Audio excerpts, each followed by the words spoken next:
कोई भी कहानी आप सुनते हैं उसे अगर आरंभ से नहीं सुन पाते हैं, बीच में से अगर आपने शुरू कर दिया, तो आपके लिए कहानी के किरदारों को जानना और उसमें अब तक क्या बीत चुका है उसे समझने के लिए बहुत समय लग जाएगा।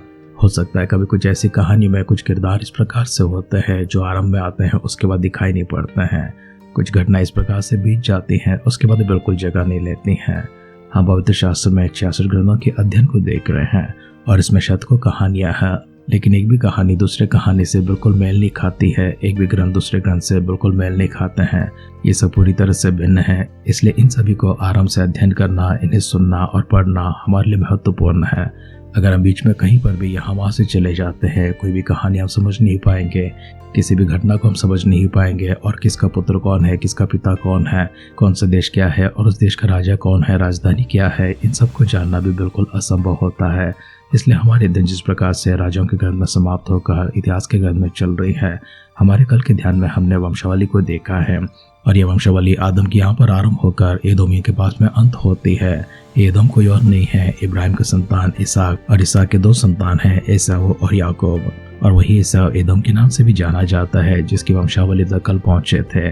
आज के हमारे अध्ययन में हम याकूब की वंशावली अर्थात याकूब जो इसराइल के नाम से भी जाना जाता है, उसकी वंशावली से हम आगे बढ़ते हैं। लेकिन वहां पर जाने से पहले आइए हम सब अपने आप को परमेश्वर के हाथों में समर्पण करेंगे, अपने सिरों को झुकाएंगे, आंखों को बंद करेंगे, परमेश्वर के अनुग्रह के लिए, आशीषों के लिए, उनकी छुटकारा के लिए, उनकी चंगाई के लिए, उनकी सामर्थ और उनकी बल के लिए मिलकर दुआ करेंगे।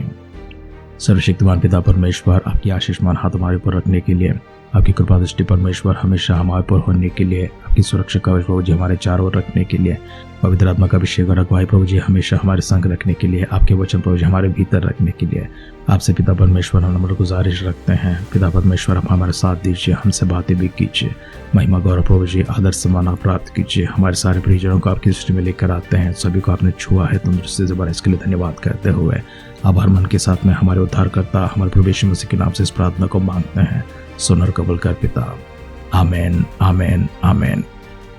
आध्यात्मिक जीवन की दैनिक खुराक सुन रहे हमारे सारे प्रिय श्रोताओं को, परमेश्वर के प्रिय भक्तगणों को प्रभु यीशु मसीह के नाम में प्यार भरा जय मसीह की सुप्रभातम और शुभोदय कहते हुए हम सबका मनपसंद ध्यान केंद्र आध्यात्मिक जीवन की दैनिक खुराक में और इस नए दिन में आप सबका स्वागत करते हैं। हमारी इतिहास के पहले ग्रंथ दूसरे अध्याय में चल रही है। उसका पहला वचन से पढ़ते हुए हमारी ध्यान को आगे बढ़ाएंगे। इसराइल के ये पुत्र हुए रूबेन, शिमोन, लेवी, यहूदा, इसहाकार, जबूलून, दान, यूसुफ, बिन्यामीन, नफ्ताली, गाद और आशेर। यहूदा के ये पुत्र हुए एर, ओनान और शेला। उसके ये तीनों पुत्र बदशुर एक कनानी स्त्री से उत्पन्न हुए और यहूदा का जेठा एर यहोवा की दृष्टि में बुरा था, इस कारण उसने उसको मार डाला। यहूदा की बहु तामार से पेरेस और जरा उत्पन्न हुए। यहूदा के सब पुत्र 5 हुए। पेरेस के पुत्र हेस्रोन और हामोल और जरे के पुत्र जिम्री, एतान, हेमान, कलकोल और दारा, सब मिलकर 5। कर्मी के पुत्र ये हैं आकान जो अर्पण की वस्तु के विषय में विश्वासघात करके इसराइलियों को कष्ट देने वाला हुआ। और ईतान के पुत्र अजरिया। हेस्रोन के जो पुत्र उत्पन्न हुए यरमेल, राम और कलोबाई।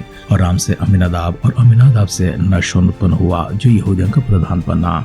और नशोन से सलमा और सलमा से बोआज और बोआज से ओबेद और ओबेद से यिशै उत्पन्न हुआ। और यिशै से उसका जेठा एलियाब और दूसरा अबीनादाब और तीसरा शिमा, चौथा नतन्याल और 5वां रधाइम, छठा ओसोम और 7वां दाऊद उत्पन्न हुआ। इनकी बहनें सोरिया और अबीगैल थी। असोरिया के पुत्र अभिषय, योआब और आसाहेल ये तीनों थे। और अबीगैल से अमासा उत्पन्न हुआ और अमासा का पिता इश्माएली इत्तेर था। हेस्रोन के पुत्र कालेब के अजुबा नाम एक स्त्री से और यरियोत से बेटे उत्पन्न हुए और इसके पुत्र ये हुए अर्थात येशेर, शोबाब और अर्दोन। जब अजुबा मर गई तब कालेब ने इफ्रात को ब्याह लिया और जिससे हूर उत्पन्न हुआ और हूर से ओरी और ओरी से बसलेल उत्पन्न हुआ। इसके बाद हेस्रोन गिलाद के पिता माकीर की बेटी के पास गया जिसे उसने तब ब्याह लिया जब वह 60 वर्ष का था और उससे सगूब उत्पन्न हुआ। और सगूब से याईर जन्मा जिसके गिलाद देश में 23 नगर थे। और गशूर और अराम ने याईर की बस्तियों को और गांव समेत कनान को उनसे ले लिया। ये सब नगर मिलकर 60 थे।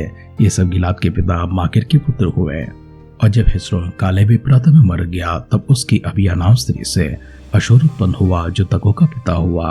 और हेस्रोन के जेठे यरहेल के पुत्र हुए अर्थात राम जो उसका जेठा था और गुना, ओरेन, ओसोम और यहिया।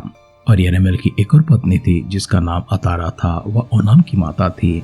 और यरेमेल के जेठे राम के ये पुत्र हुए, अर्थात मास, यामीन और एकेर। और ओनाम के पुत्र शमाय और यादा हुए, और शमाय के पुत्र नादाब और अबिशू हुए। और अबिशूर की पत्नी का नाम अबीहैल था, और उससे अबान और मोलाद उत्पन्न हुए। और नादाम के पुत्र सेलेद और अप्ताइम हुए। सेलेद तो निसंतान मर गया। और अपाइम का पुत्र यीशी, और यीशी का पुत्र शोशान, और शोशान का पुत्र अहलय और शमाय। फिर शमाय के भाई यादा के पुत्र एतेर और योनातान हुए। येतेर तो निसंतान मर गया। योनातान के पुत्र पेलेत और जाजा। यरेमेल के पुत्र ये हैं। शेशान के तो बेटा ना हुआ, केवल बेटियां हुई। शेशान के पास यरा नाम एक मिस्री दास था, और शेशान ने उसको अपनी बेटी ब्याह दी, और उससे अत्ते उत्पन्न हुआ। और अत्ते से नातान, नातान से जाबाल, जबाल से एपलाल, एपलाल से उबैद, उबैद से यहू, यहू से अजरिया, अजरिया से हेलेस, हेलेस से एलासा, एलासा से सिस्माय, सिस्मा से शल्लोम, शल्लोम से एकमिया, और एकमिया से एलिशामा उत्पन्न हुए। फिर यरेमेल के भाई कालेब के पुत्र हुए, अर्थात उसका जेठा मेशा जो जीप का पिता हुआ। और मारेश का पुत्र हेब्रोन भी उसी के वंश में हुआ। और हेब्रोन का पुत्र कोराह, तपो, रेकेम और शेमा। और शेमा से यरकमा का पिता रहम, और रेकम से शमा उत्पन्न हुआ था। और शमा का पुत्र मावन हुआ, और मावन बेतसुर का पिता हुआ। फिर एबा जो कालेब की रखेल थी, उससे हारान, मोसा और गाजीज उत्पन्न हुए। और हारान से गाजीज उत्पन्न हुआ। फिर यादे के पुत्र रेगेम, योताम, कोशान, पेतेल, एपा और शाप। और माँ का जो कालेब की रखेल थी, उससे शेबर और तिरहाना उत्पन्न हुए। फिर उससे मकबन्ना का पिता शाप, और मकबेना और गिबा का पिता शबा उत्पन्न हुए। और कालेब की बेटी अक्सा थी। कालेब के ये पुत्र हुए। एप्रदा के जेठे हूर का पुत्र किरियातीम का पिता शोबाल, बदलेम के पिता सलमा, और बेदगारू का पिता होरेब। और किरियातीम के पिता शवाल के वंश में हारोहे, आदे मनोहत वासी। और किरियातीम के कुल अर्थात इत्री, पूती, शमोती और मिस्राई, और इनसे सोराई और इकताउली निकले। फिर सलमा के वंश में बतलहेम और नपुताई, अनोपेत्योताब और आदे मानहाती, सोरी। फिर याबेस में रहने वाले लेकों के कुल अर्थात तिराती, शिमाती और सुकाती हुए। ये रेकाब के घराने के मूल पुरुष हमोन के वंश वाले केनी हैं। इतिहास का पहला ग्रंथ 2 अध्याय का पहला वचन से लेकर आखिरी वचन तक हमने पढ़कर सुना है। हमारे इस अध्ययन में हमने इसराइल की वंशावली से आरंभ किया है और कालेब की वंशावली तक अंत किया है। हमारे अगले अध्ययन में बाकी वंशों को देखेंगे, लेकिन फिर से एक बार अपने सिरों को झुकाएंगे, आंखों को बंद करेंगे। एक बात की आश्वासन फिर से एक बार हम अपने आप में लेकर आएंगे कि परमेश्वर हम सबके नामों को जानते हैं, हमारे परिवारों को जानते हैं, हमारी वंशावली को जानते हैं, हमारी आवश्यकताओं को जानते हैं, हमारे सारे दुख दर्दों को जानते हैं, हमारी सारी तकलीफों को जानते हैं। हर एक विषय परमेश्वर की दृष्टि में है।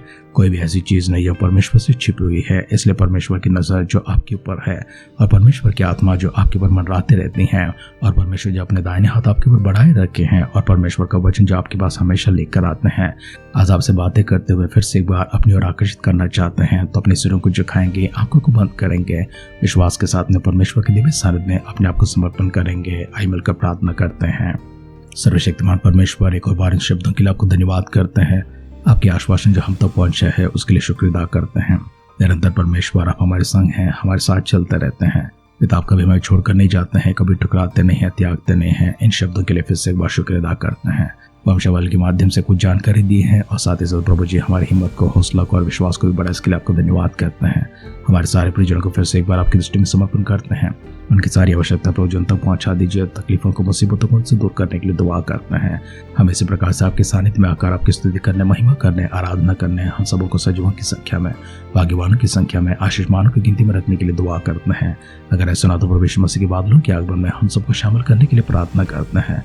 दुआओं को सुनकर पिता अपने दिए उत्तर के लिए धन्यवाद करते हुए हमारे उद्धारकर्ता हमारे प्रभु यीशु मसीह के नाम से इस प्रार्थना को मांगते हैं। सुन और कबूल कर पिता। आमेन, आमेन, आमेन। तेजो में परमेश्वर की महान प्रकाशमान हाथ हमेशा आपकी पर हो। परमेश्वर की आत्मा का अगुवाई हमेशा आपके भीतर हो।